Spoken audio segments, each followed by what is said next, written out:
Okay, a trough problem where the angle, here, let me go ahead. And we could either do this angle right here or this angle up here. Let's go ahead and do this one. Oops. But that part, the process is still going to be the same.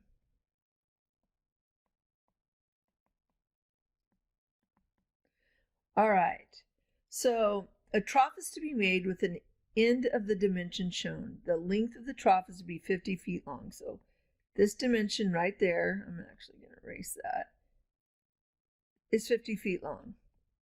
And I kind of just gray shaded that out. I'm going to go ahead and erase that outlook now because we're probably going to need all that space. But the length of the trough will be 50 feet long. Only the angle, theta,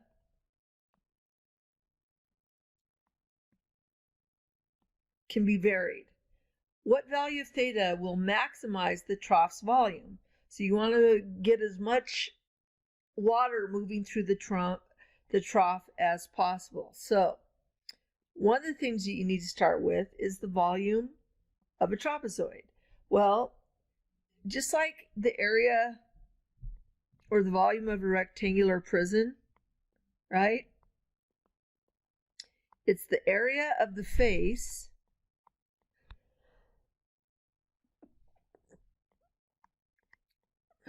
times the length.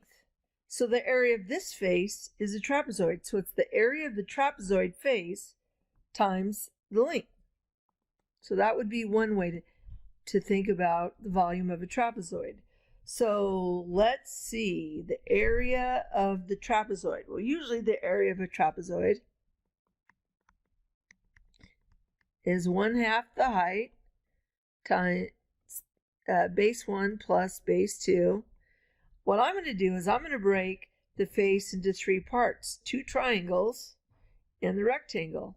So this area formula would be the area of the rectangle, the capital R means the area of the rectangle, plus the 2 areas of the triangles. All right, so let's figure out what that is. Oh, we have some missing parts. All right, so let's solve that. I'm going to call these parts up here X because that's parallel with the X-axis. And this is Y. See if that helps us out. Well, it kind of does. This area would be the rectangle area would be 1 times Y. So this would be Y plus 2 times. The area of the rectangle, or the triangles, would be 1/2 the base times the height, so XY. I don't know that gets us very far because we have a theta we have to deal with. So let's figure out what these sides are in terms of theta. Well, remember, let's go back to think about trig. Cosine theta is adjacent over hypotenuse. Well, the adjacent side is Y, the hypotenuse is 1. So this Y we can rewrite as cosine theta. And then sine of theta is opposite over hypotenuse, or X over 1. So this X, both of these X's can be rewritten as sine theta.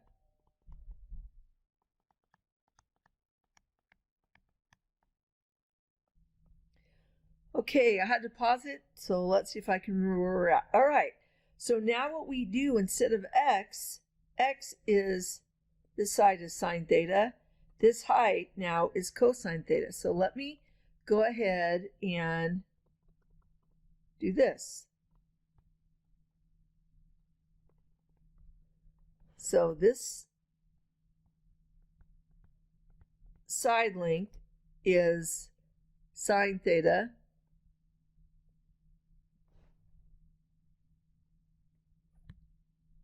And the height is kind of silly, but the height,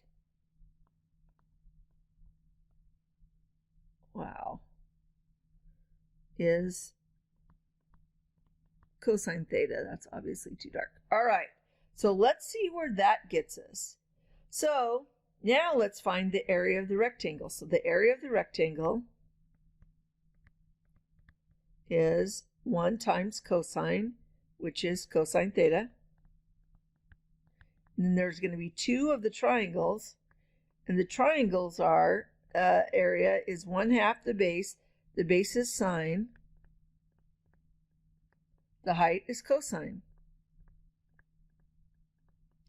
Well, 2 times 1/2, that cancels.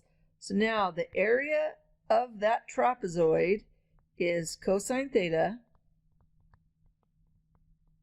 plus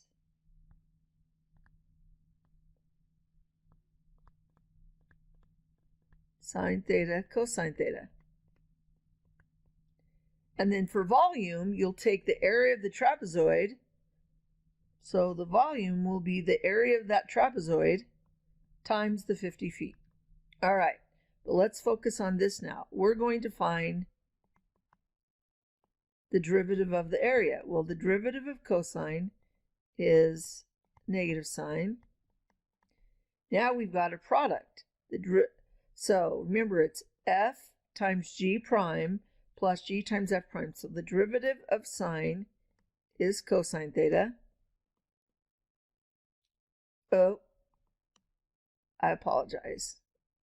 I said what it was, and then, so it's sine times the derivative of cosine, which is negative sine.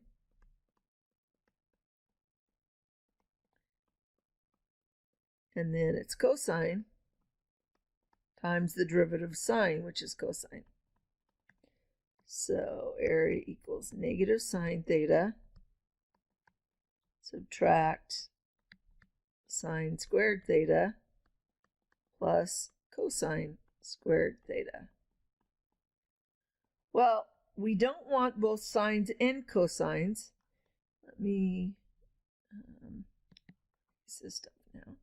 But remember the trig theorem, the trig Pythagorean identity.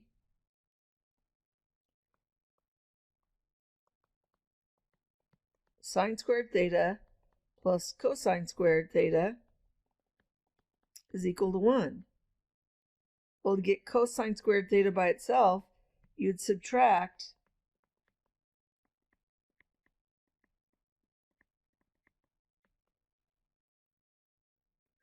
so instead of this cosine squared theta, we can put plus 1 subtract sine squared theta.